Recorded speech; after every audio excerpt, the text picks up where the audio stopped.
L-istħarriġ tal-Assoċjazzjoni Maltija għal min iħaddem dwar l-inflazzjoni fil-pagi f'pajjiżna wera li Terz Tal-Kumpaniji żiedu l-pagi b'aktar minn 8%. Dan hekk kif it-talbiet mill-ħaddiema għaż-żieda qed jiġu mill-livelli kollha tax-xogħol. Kważi nofs il-kumpaniji kellhom iżidu l-pagi b'medja ta' bejn 3 u 8%. L-istħarriġ wera kif 17% biss qalu li ż-żieda fil-pagi tal-ħaddiema tagħhom kienet ta' anqas minn 3%. Skont l-istħarriġ il-maġġoranza assoluta tal-kumpaniji għarfu li dan huwa riżultat tal-fatt li l-qatt f'pajjiżna huwa fl-anqas livelli qatt irreġistrati fl-istorja. Aktar minn 77% tal-Minn wieġbu li qed jantiċipaw aktar talbiet għal żidiet fil-pagi matul is-sena d-dieħla. Bosta saħqu li din iż-żieda fil-pagi hija inevitabbli minħabba żieda fil-kompetizzjoni f'oqsma bħal dawk finanzjarji u tal-gaming.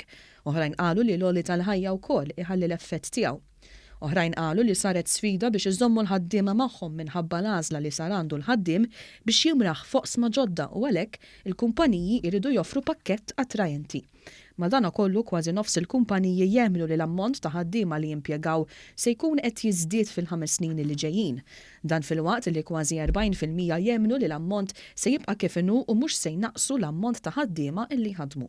L-istħarriġ wara wkoll li s-suq tax-xogħol f'pajjiżna huwa wieħed kosmopolitan, hekk kif 3 minn kull 4 kumpaniji jimpjegaw ħaddiema barranin u terz minnhom għandhom aktar minn 25% tal-ħaddiema barranin.